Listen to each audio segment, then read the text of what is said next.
messing around. Lordy, Hannah. Oh, Yes. It's been a time, child. I know. Oh, my goodness. Oh, I my, know. my. I'm over You're here. in a safe place now. You're in the loft. We're having a meeting with our fans. Let me take my wig off. It's that famous, what's that Fresh Prince scene where she like takes everything off? Oh, yeah.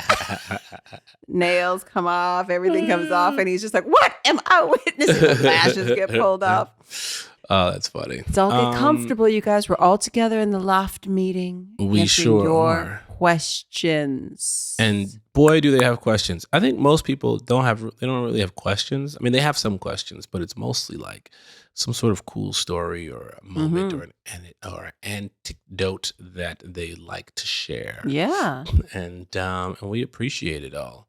We do. Okay, here we go. I'll take this first one. Hey, Hannah and Lamorne, my now ex and I were rewatching New Girl. We always joked that we were Jess and Nick because we'd be on again and off again. I'm adorkable and clumsy with my big blue eyes, and when my hair is in its natural color with bangs, I give Zoe vibes. And he's a mess who drinks too much. Nick is actually more successful than him. Girl, let me just start by saying, you ain't over this, man. Relax. Okay. This is too much. The episode where Nick and Jess break up precipitated ours. Oh. It led to a conversation that we also have nothing in common. We left the conversation and he went home a few days later. We were long distance. And then his friend of 15 years, a boyfriend of 19 months, dumped me via a text and refused to answer his phone. Classy.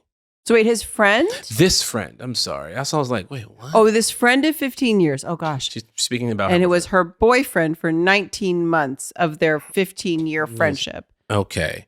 Sent a text and then never picked up the phone. Right. So herein lies my controversial opinion. Obviously, in the show, we want them to get back together. But if you had a friend who was a teacher who basically gave up her career to follow her boyfriend around Europe on a book tour while he refuses to propose to her, would you be shipping them? I haven't rewatched those episodes yet. I'm trying to stick to where the pod is up to. So it will be interesting to see if I still think that when I get there. But my memory is that I don't think they should be. Dr. Kayla. Oh, you're a doctor.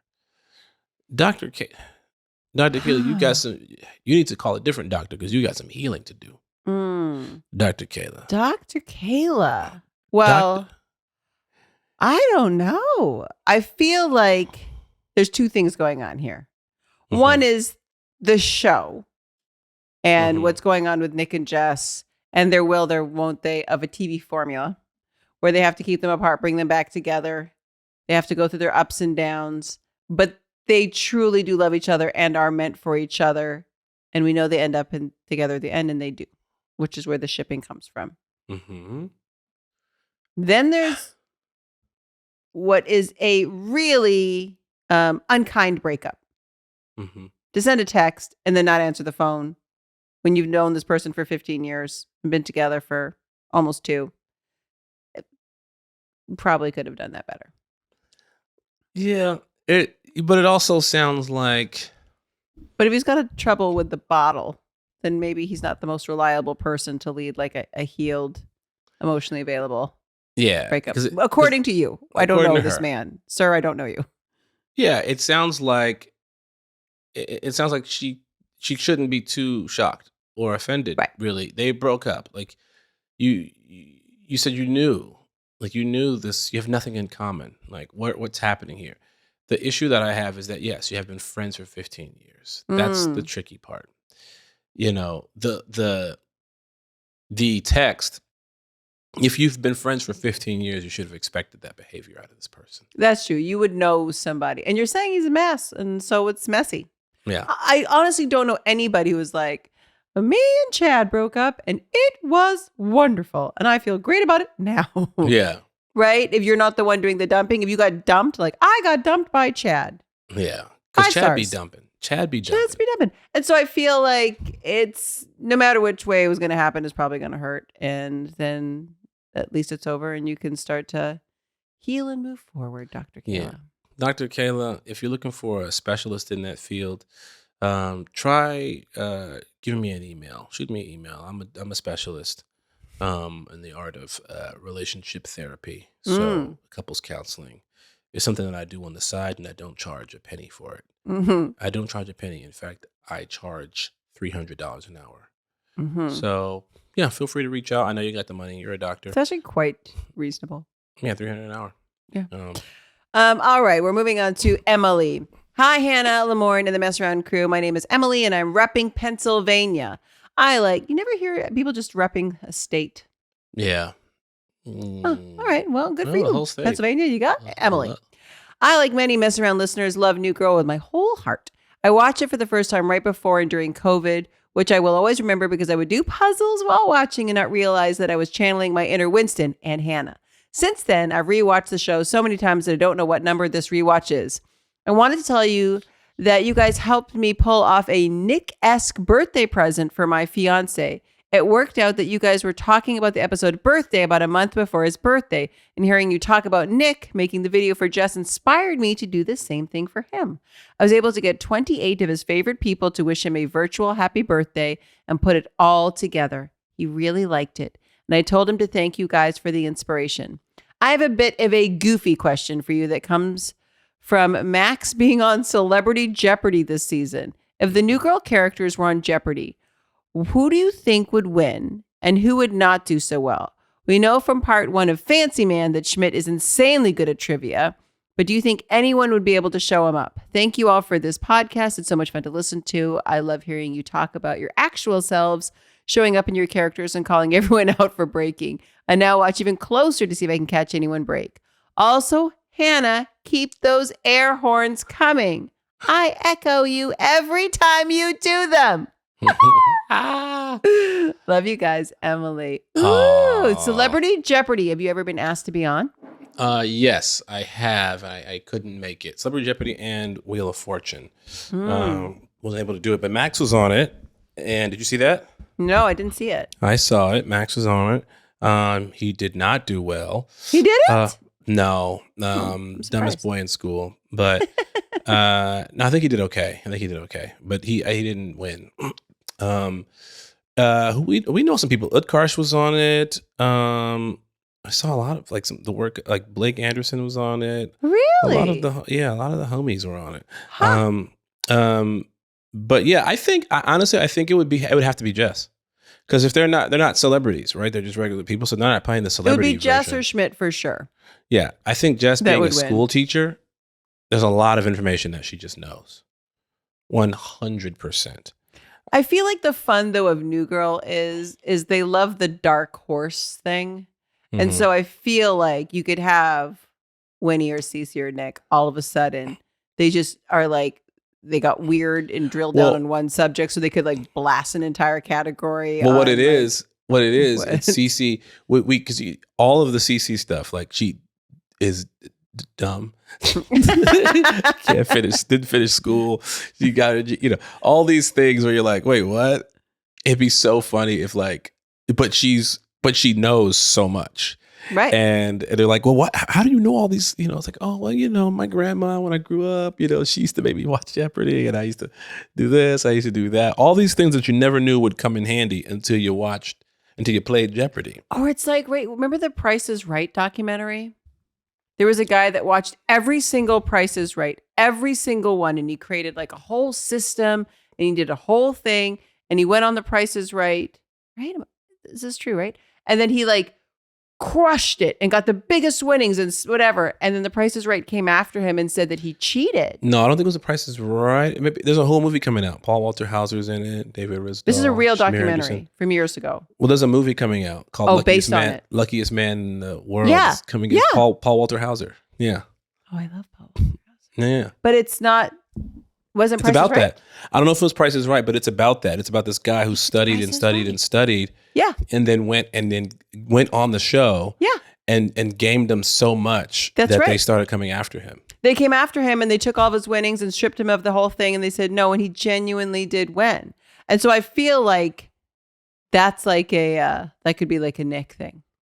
You know what I mean? Like a get rich quick thing. If I could just crack Wheel of Fortune, I'll never work again. And then he'd go on and he could be great at it. So I feel like there could be I think the obvious choices are Jess and Schmidt, but you never know in the New Girl universe.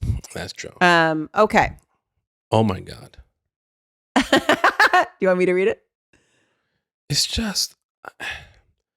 not. This is a lot. These are a lot of words. I'm going to read this one. Okay. All right. I mean, we could skip. This is its own episode. Elizabeth from Wisconsin, I love you, but this is, I haven't had to do as much research. I'll read it. I'll read it. Okay. All right. I want you to know something, Elizabeth from Wisconsin. I'm on to you.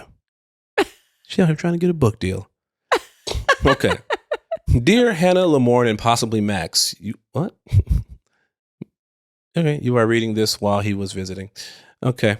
Well, Max isn't here. No, just us. But we'll relay the message. I absolutely adore New Girl. It has been my comfort show for well over 8 years and is always where I can turn to when things get rough. For that, thank you so much. Thank you for all the love you obviously poured into this show and are still pouring. A shout out to the writers for making it something so special that so many people have this show as an outlet. My connection with New Girl started in college, and with each year I connected to it on a deeper level. My junior year, I started to date one of my best guy friends of 3 years, and we have now been in a relationship for over 5 years. Dating someone that you only see as a friend was scary at first, as navigating through the changes can be challenging. Watching Jess and Nick's relationship sometimes very much reminds me of mine and has taught me a lot. As we got into our senior year, my housing placement was very unfortunate, but he ended up having a single room in his fraternity house.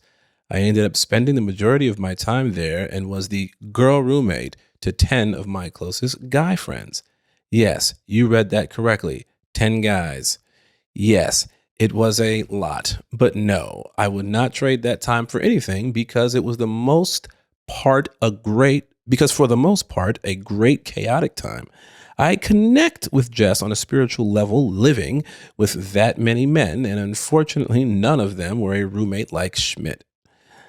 My best guy friend in the whole world lived in that house, and one of my fondest memories with this show happened with him. I regrettably remembered I had a paper due the next day at 8 a.m., and I had not done my due diligence on it.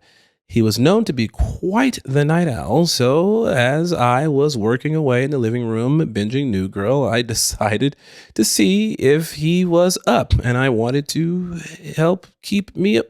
Fuck me. Okay, do you want me to take over? No. Because now it's the meat of the story. I will survive this. All right, Gloria Gaynor, go on. I will survive this. First you were essay. Afraid. He was known to be quite the night owl. So as I was working away in the living room binging New Girl, I decided to see if he was up and wanted to help keep me awake.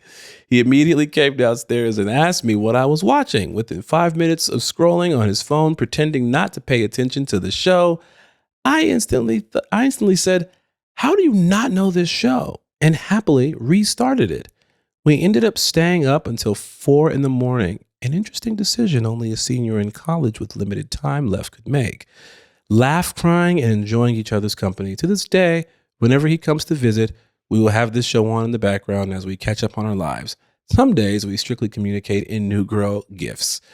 One of my favorites being Schmidt's line, "You know what they call you where I come from? A dirty old bitch." I don't remember that one. I don't either.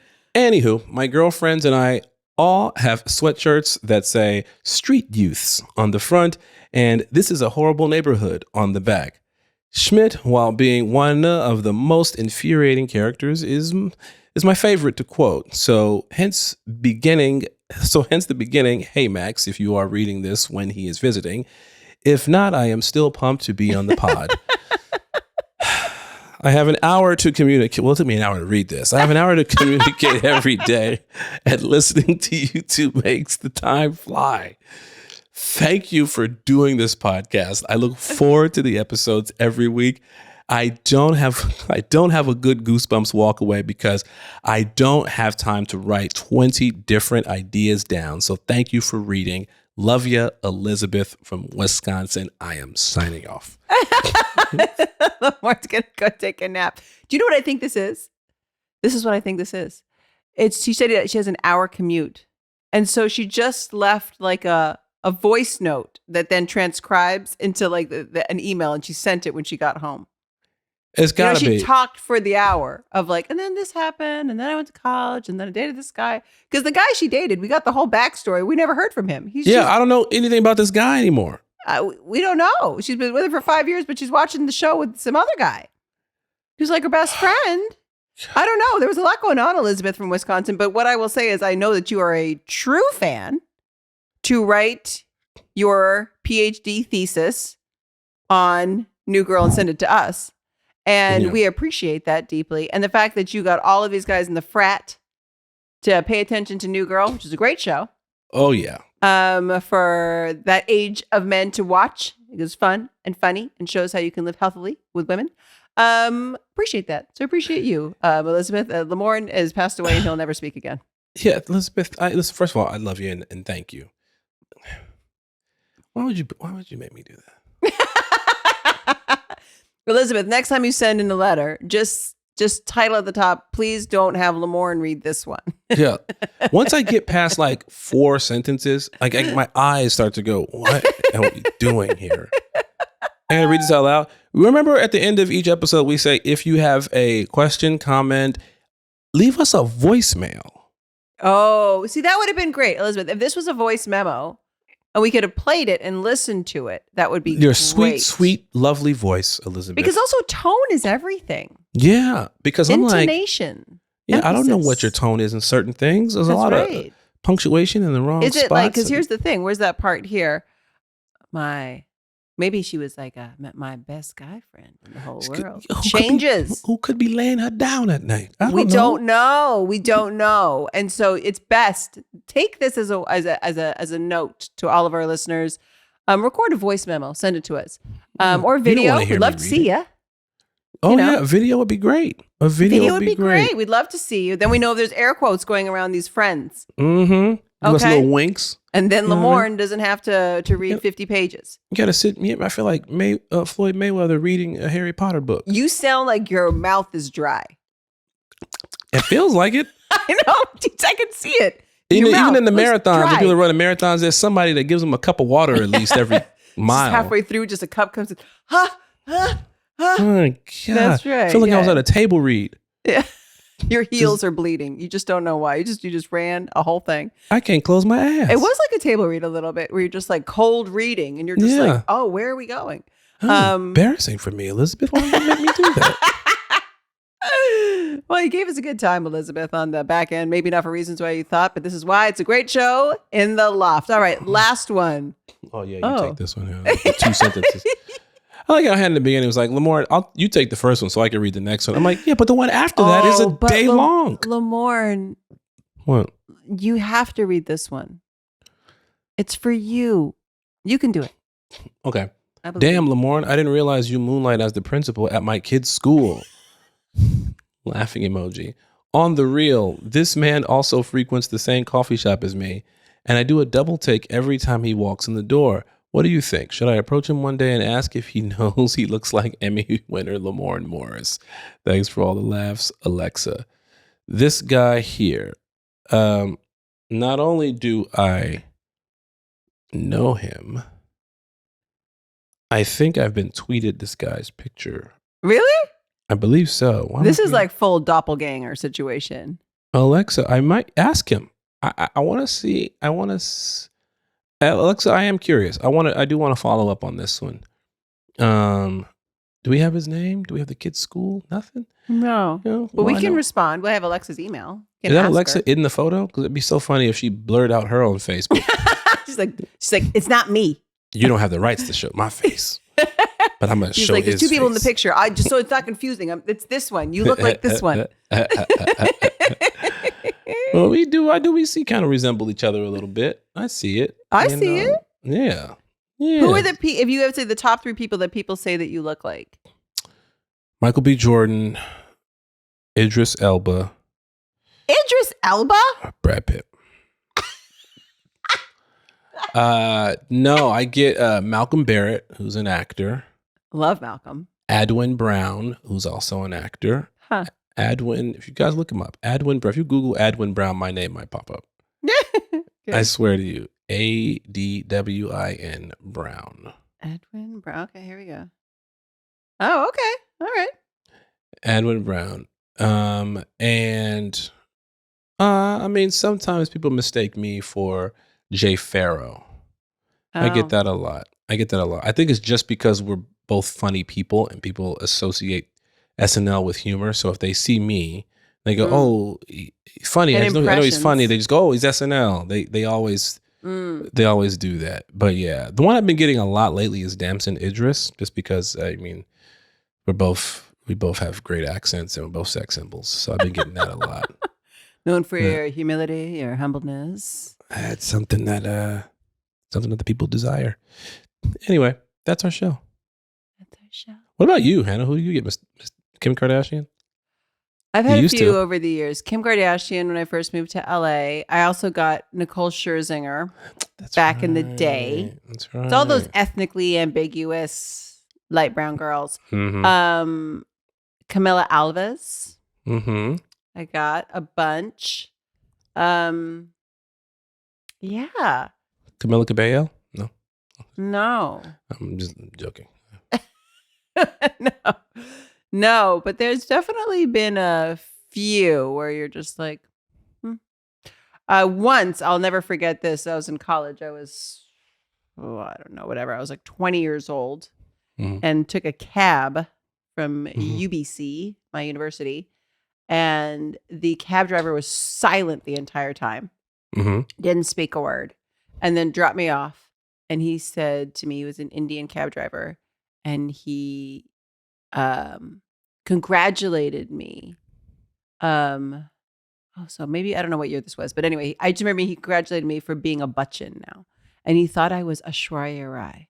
And Aishwarya Rai is the most stunning human, period. And the most, at that time, I was also like the most famous Indian woman in the world. She'd just been on Oprah, like teaching Oprah how to like rap a sari or whatever. And I look nothing like Aishwarya Rai. I could not look further from Aishwarya Rai. She has like blue eyes. Like there's like, we could not be further apart. But I will never forget that this man mistook me for her. And I was like, this is the greatest.